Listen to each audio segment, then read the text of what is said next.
దేవునికి స్తోత్రం కలుగును గాక. ప్రార్థనతో వాక్య సందేశానికి వెళ్దామండి. ప్రేమమయుడ, కరుణామయుడ, దయామయుడ, మీ పాదాలకి స్తోత్రాలు చెల్లించుకొచ్చున్నాం.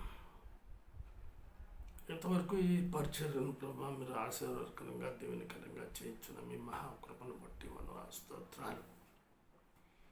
దినం కూడాను మీ యొక్క స్వరాన్ని మేము వినగలిగిన చెవి, గ్రహించగలిగిన మనస్సు, లోపల హృదయం ప్రతి ఒక్కరికి అనుగ్రహించి మీ ఆశీర్వాదంతో దీవునితో నింపమని యేసయ్య శ్రేష్టమైన నామములో ప్రార్థించుతున్నాం పరమ తండ్రి, ఆమేన్. మీకా గ్రంథం 7వ అధ్యాయం. మీకా గ్రంథం 7వ అధ్యాయం 2వ వచనాన్ని నేను చదువుతున్నాను. భక్తుడు దేశములో లేకపోయెను, జనులలో యథార్థపరుడు ఒకడునూ లేడు. అందరూను ప్రాణహాని చేయుటకే పొంచి ఉండువారే. ప్రతి మనుష్యుడును కిరాతుడై తన సహోదరుని కొరకు వలలను ఒగ్గును. మరలా చదువుతున్నాను. భక్తుడు దేశములో లేకపోయిను, జనులలో యథార్థపరుడు ఒకడును లేడు. అందరూ ప్రాణహాని చేయుటకే పొంచి ఉండువారే. ప్రతి మనుష్యుడును కిరాతుడై తన సహోదరుని కొరకు వలలను ఒగ్గును. భక్తునికి ఉండవలసిన లక్షణములు ఏమిటి? అంటే యథార్థపరుడు ఒక్కడును లేడు. యథార్థత మరి తెలియాలంటే, లేక భక్తిపరుడు అని భక్తిని గురించి తెలుసుకోవాలి అంటే ఉండవలసిన లక్షణం ఏంటి? చూడండి, యాకోబు రాసిన పత్రిక 1వ అధ్యాయం 26వ వచనం. ఎవడైనను నోటికి కళ్ళెము పెట్టుకొనక తన హృదయమును మోసపరుచుకొనుచు భక్తి గలవాడనని అనుకున్న ఎడల వాని భక్తి వ్యర్థమే. చాలామంది నేనెంత భక్తిపరుడను, నేనెంత భక్తిపరురాలను అంటారు. నోటికి మాత్రం కళ్ళెము వేసుకోరు. అక్కడ బయటపడిపోతారు అందరు. వారి మాటలు అదే దేవుడు పరిశుద్ధ గ్రంథంలో చక్కగా వివరించాడు. ఎవడైనను నోటికి కళ్ళెము పెట్టుకొనక తన హృదయమును మోసపరుచుకొనుచు భక్తి గలవాడనని అనుకొనున్న ఎడల వాని భక్తి వ్యర్థమే. తమను తామే మోసపరుచుకుంటారు, వాళ్ళే భక్తి పరులు అనుకుంటారు. 27వ వచనం చూడండి, ఏమని రాయబడి, తండ్రి అయిన దేవుని ఎదుట పవిత్రమును నిష్కలంకమునైన భక్తి ఏదనగా దిక్కులేని పిల్లలను, విధవరాండ్రలను వారి ఇబ్బందులు పరామర్శించుటయు, ఇహలోక మాలిన్యము తన కంటకుండా తన్ను తాను కాపాడుకొనుటయునే. ఎన్ని మాలిన్యాలో కదా అంటుకునేది. దిక్కులేని వారికి సహాయం చేస్తారా? చేసేవారు ఉన్నారనుకోండి, అందరూ చేయలేము కదా. కానీ భయంకరమైనటువంటి ఇహలోక మాలిన్యం, నిన్ను గురించి ఇతరులు చెప్పాలా? నేనెంత భక్తిపరుడని నీకు నీవు సెల్ఫ్ డబ్బా కాదు. అదే సాక్ష్యం అంటే ఏంటంటే నిన్ను గురించి ఇతరులు చెప్పాలి. యేసుక్రీస్తుని గురించిన సాక్షి ఎవరు చెప్తున్నారు? ఆయన చెప్పుకుంటున్నాడా? మనం చెప్తున్నాం. Is only the God, is only the saviour. ఆయన ప్రేమామయుడు, దయామయుడు, కరుణామయుడు, కృపామయుడు. కనుక ఇంకా ఒకవేళ నువ్వు యథార్థపరుడవు, పరురాలు కాకపోతే నోటికి కళ్ళెము పెట్టుకొనుట ఎంతైనా మంచిది. 2వ తిమోతికి వ్రాసిన పత్రిక 3వ అధ్యాయం 5వ వచనం. పైకి భక్తి గలవారి వలె ఉండి దాని శక్తిని ఆశ్రయించిన వారై ఇందులో ఇట్టి వారికి విముఖుడవై ఉండము. పైకి భక్తి, శక్తి ఉండదు. జాగ్రత్త సుమ. లూకా సువార్త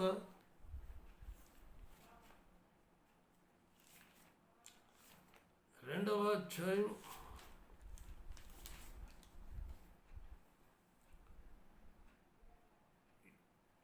25వ వచనం. యెరూషలేమునందు సిమెయోనును ఒక మనుష్యుడు ఉండెను. అతడు నీతిమంతుడును భక్తిపరుడునై ఉండి ఇశ్రాయేలు యొక్క ఆదరణ కొరకు కనిపెట్టువాడు. పరిశుద్ధాత్మ అతని మీద ఉండెను. అతడు ప్రభు యొక్క క్రీస్తును చూడక మునుపు మరణము పొందడని అతనికి పరిశుద్ధాత్మ చేత బయలుపరచబడి ఉండెను. ఆత్మవశుడై అతడు దేవాలయంలోనికి వచ్చెను. అంతటా ధర్మశాస్త్ర పద్ధతి చొప్పున ఆయన విషయమై జరిగించుటకు తల్లిదండ్రులు శిశువైన యేసును దేవాలయంలోనికి తీసుకుని వచ్చినప్పుడు అతడు తన చేతులలో ఆయనను ఎత్తుకొని దేవుణ్ణి స్తుతించుచు ఇట్లనేను, నాథా, ఇప్పుడు నీ మాట చొప్పున సమాధానంతో నీ దాసుని పోనిచ్చుచున్నావు. అన్యజనులకు నిన్ను బయలుపరచుటకు వెలుగుగాను నీ ప్రజలైన ఇశ్రాయేలుకు మహిమగాను నీవు సకల ప్రజల ఎదుట సిద్ధపరచిన నీ రక్షణ నేను కన్నులారా చూచి తిని. సమయం యేసు పుట్టే వరకు ఆయన జీవించాడు. కాబట్టి ఒక యథార్థపరుడు, భక్తిపరుడు సమయం. 2వదిగా రోమీయులకు రాసిన పత్రిక 3వ అధ్యాయం 11వ వచనం. నీతిమంతుడు ఒక్కడును లేడు. యథార్థపరుడు లేడు, నీతిమంతుడు ఒక్కడును లేడు. ఏమని రాయబడింది? గ్రహించువాడెవడును లేడు, దేవుని వెదకువాడెవడును లేడు, అందరూ త్రోవ తప్పి ఏకముగా పనికి మాలిన వారైరి, మేలు చేయువాడు లేడు, ఒక్కడైనను లేడు. లేడు లేడు లేడు లేడు లేడు అని 6 సార్లు ఈ వచనములో రాయబడి ఉన్నది. చూడండి, నీతిమంతుడు లేడు, ఒక్కడును లేడు, గ్రహించువాడు లేడు, దేవుని వెదకువాడు లేడు, మేలు చేయువాడు లేడు, ఒక్కడైనను లేడు. మొదటి సమయంలో 14వ అధ్యాయం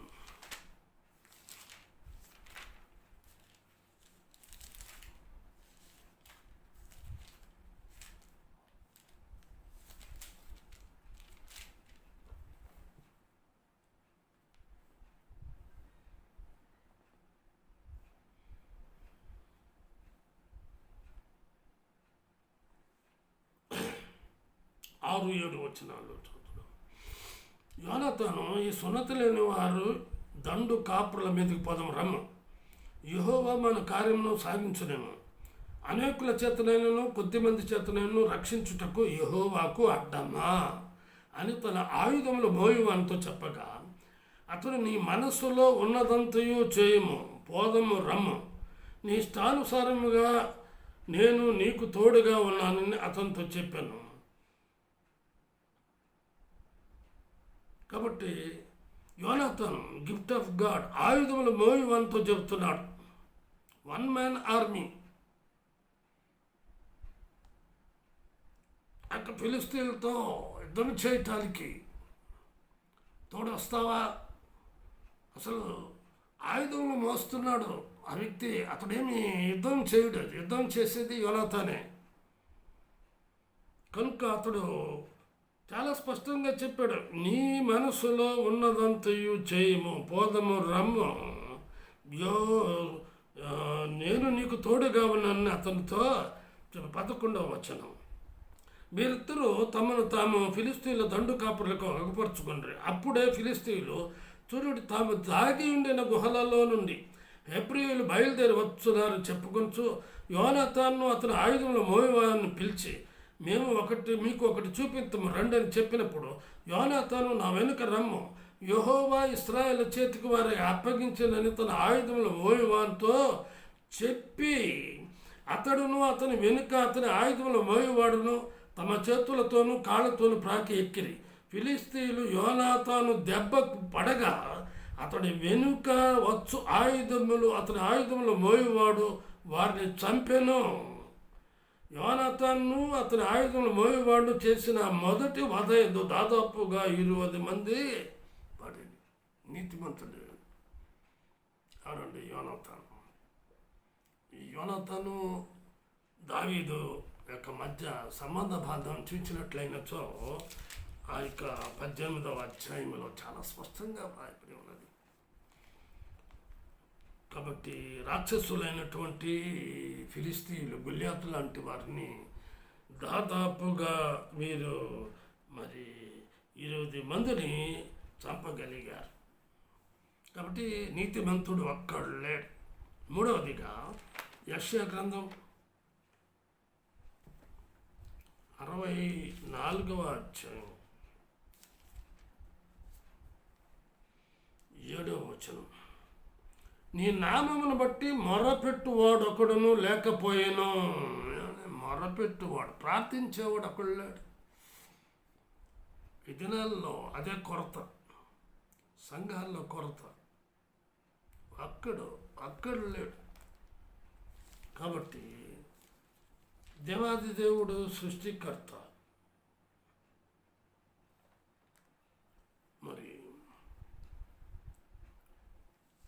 యేసుక్రీస్తు ప్రభువుని కుమారుని లోకానికి పంపిస్తే ఆయన ప్రతి సాయంత్రం ఒలీవల కొండ యొద్ద ప్రార్థించేవాడు. నీ ప్రార్థన జీవితం ఎలా ఉంది? నీ కుటుంబంలో అందరూ ప్రభుని ఎరిగి ఉన్నారా? మొదట నీ కుటుంబాన్ని రక్షించుకో, తరువాత ఇతరులకు నువ్వు స్వార్థ ప్రకటించు. నీ కుటుంబంలో రక్షించబడిన వారు ఉండి ఇతరులకు స్వార్థ చెబితే మొదట నీ కుటుంబంలో వారికి చెప్పమ్మా చెప్పయ్యా అంటారు. అందును బట్టి సాక్ష్యం నీ కుటుంబంలో ఉండాలి. సాక్ష్యం లేకుండా నీవేమీ. మొదటి సమూయేలు గ్రంథం 17వ అధ్యాయం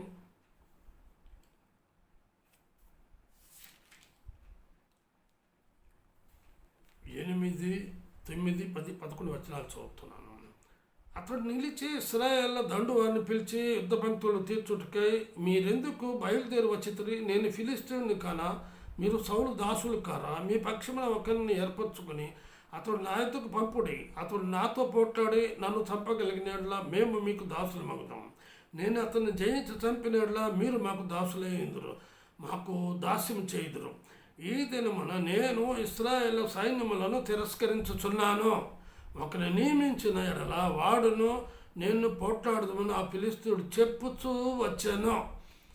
సౌలును ఇశ్రాయేలీయులందరూ ఆ ఫిలిస్తీయుని మాటలు వినినప్పుడు బహుభీతులైరి. ఇదేంటండి? దేవుని జనాంగం, దేవుడు ఏర్పరచుకున్నటువంటి రాజు ఇశ్రాయేల్లో ఒక అన్యుడైనటువంటి ఫిలిస్తీయుడు గొల్యాతు అరుస్తూ ఉంటే భయపడిపోరు. రూపం చూసి భయపడ్డా. అంటే వీరి జీవితంలో ప్రార్థన లేదు. ప్రార్థన జీవితం బలిపీఠం ఉండాలి. మనం జయించాలి అంటే ప్రార్థన ఉండాలి. ప్రార్థన లేకుండా ఎవడును జయించలేడు. చూడండి 45వ వచనం. దావీదు, నీవు కత్తియు ఈటియు బల్లెమును ధరించుకుని నా మీదకి వచ్చుచున్నావు. అయితే నీవు తిరస్కరించిన ఇశ్రాయేలీయులను సైన్యములకు అధిపతియగు యెహోవా పేరట నేను నీ మీదకి వచ్చుచున్నాను. ప్రతిదినం ప్రార్థించే వ్యక్తి. అందును బట్టే ఏమంటున్నాడు? సైన్యములకు అధిపతి యెహోవా పేరట వచ్చుచున్నాను అంటున్నాడు. కాబట్టి నీవు ఎలా ఆ ప్రభువుని లేక సాతానుని ఎదుర్కోవాలి అంటే నీ జీవితంలో ఉండవలసిన లక్షణం కలిగి ఉండాలి. నువ్వు అది లేకుండా నీవు ఏమీ చేయలేవు. చూడండి, 55 కీర్తన గ్రంథం 55వ అధ్యాయం 16వ వచనం. అయితే నేను దేవునికి మొర్రపెట్టుకొందును, యెహోవా నన్ను రక్షించును. 17వ వచనం. సాయంకాలమున ఉదయమున మధ్యాహ్నమున నేను ధ్యానించుచూ మొర్రపెట్టుకొందును, ఆయన నా ప్రార్థన ఆలకించును. ఇదండి ఫైటింగ్. అందును బట్టే దావీదు సునాయాసంగా గొల్యాతును జయించగలిగినాడు. యుద్ధాయుధంలో ఉండి కూడా సౌలు, ఇశ్రాయేలు ఆ గొల్యాతును జయించలేకపోయారు. అయితే దావీదు ఒక్కసారిగా అతను జయించగలిగినాడు. అందుకే అంటాడు, చూడండి 57వ వచనం. దావీదు ఫిలిస్తీని చంపి తిరిగి వచ్చినప్పుడు అబ్నేరు అతన్ని పిలుచుకుని పోయి ఫిలిస్తీని తల చేత నుండగా అతను సౌలు దగ్గరకు తోడుకుని వచ్చాను. సౌలు అతన్ని చూచి, చిన్నవాడా, నీవెవని కుమారుడవు, అతన్ని జయించగలిగావే, ఆశ్చర్యపోయాడు. సౌలు 1000 కొలది, దావీదు 10,000 కొలది అని స్త్రీలు ప్రతిగానం చేయగా ముఖము చిన్నబుచ్చుకొని అతన్ని చంపటానికి ప్రయత్నం చేస్తున్నాడు. నా ప్రియమైన సోదరి సోదరుడా, ప్రార్థించు వాడు అక్కడను లేడు. ఏంటి నీ ప్రార్థన జీవితం? నీ కుటుంబంలో ప్రార్థన ఉందా? నీ వ్యక్తిగత ప్రార్థన ఉందా?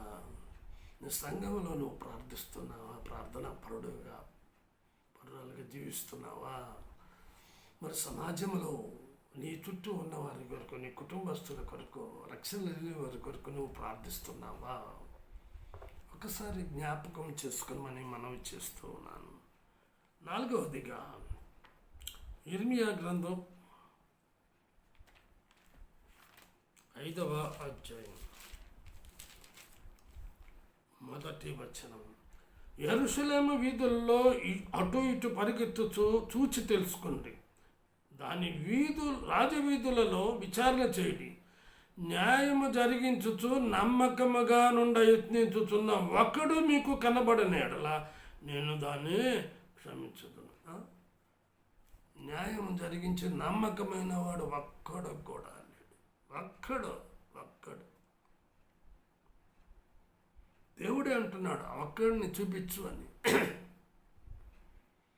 ఆది కాండంలోనే అబ్రహాము లోతును గురించినటువంటి విషయంలో ప్రార్థిస్తూ వచ్చాడు,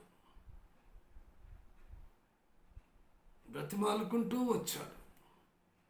50, 45, 40, 30, 20, 10 మంది ఉన్నట్లయినచో ఆ సొదొమ గొమొర్రాలను నేను నాశనం చేయను అన్నాడు. అక్కడ 10 మంది కూడా లేరు. ప్రియమైన సోదరి సోదరుడా, క్రైస్తవ జీవితము లెక్క నేను క్రైస్తవులను చెప్పుకోవడం కాదు, న్యాయంగా నీవు జీవిస్తున్నావా? నమ్మకంగా నీవు ఉన్నావా? ఇది ప్రశ్న. దేవుడు వేసే ప్రశ్న ఇదే. నువ్వు క్రైస్తవురాల వల్ల బుద్ధి గల కన్నికలు, బుద్ధి లేని కన్నికలు, ఒకడు ఎత్తబడినాడు, ఒకడు విడవబడినాడు. కాబట్టి నీవు ఇహలోకములో జీవించున్నంత కాలం ప్రభువును ఎరిగిన తర్వాత, ఎరగని వారి విషయం కాదు, ఎరిగిన తర్వాత న్యాయంగా నడుచుకుంటున్నావా? నమ్మకంగా జీవిస్తున్నావా? అది దేవుడు కోరుకుంటున్నటువంటి విషయం. చూడండి 7వ వచనం, నీ పిల్లలు నన్ను విడిచి దైవము కాని వాటి తోడని ప్రమాణం చేయుదురు. నేను వారిని తృప్తిగా పోషించినను నీవు వారు వ్యభిచారం చేయొచ్చు, బేర్షెల ఇళ్లలో గుంపులు కూడుదురు. నేనెట్లు నిన్ను క్షమించుదును? బాగుగా బలిసిన గుర్రం వల్ల ప్రతి వాడును ఇటు అటు తిరుగుచు తన పొరుగు వాని భార్య వెంబడి సకిలించును. అట్టి కార్యములను బట్టి నేను దండింపకుందున, అట్టి జనం మీద నా కోపం తీర్చుకొనకుందున, ఇదే యెహోవా వాక్కు అని సెలవిస్తాను. కనుక దానియేలు యొక్క జీవితంలో కూడా దర్యావేషు రాజు ఎంతో నమ్మకం దానియేలు మీద ఉన్నప్పటికీ అతని మీద నేరము మోపిన వారందరూ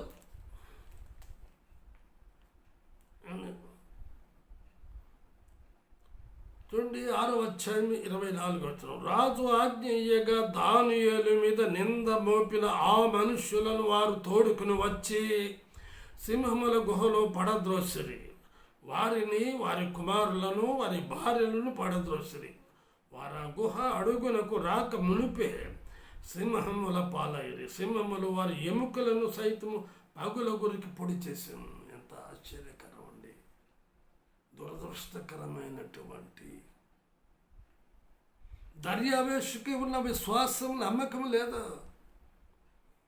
ఆ దర్యావేషురాజు ఏమంటున్నాడు చూడండి, నా రాజ్యంలోని 26వ వచనం, సకల ప్రభుత్వముల యందు నివాసులో దేవుని యొక్క దానియేలు యొక్క దేవునికి భయపడచ్చు, ఆయన సముఖంలో వణుకుచుండవలను. ఆయనే జీవమగల దేవుడు, ఆయనే యుగ యుగములు ఉండువాడు.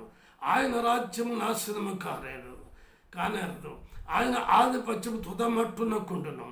ఆయన విడిపించువాడును రక్షించువాడునై ఉండి పరమందును భూమి మీదను సూచక్రియలను ఆశ్చర్యక్రియలను కార్యములను చేయువాడు. ఆయనే సింహముల నోట నుండి ఈ దానియేలును రక్షించెను అని వ్రాయించెను. ఎంత నమ్మకం అండి! 5వదిగా యోబు గ్రంథం 33వ అధ్యాయం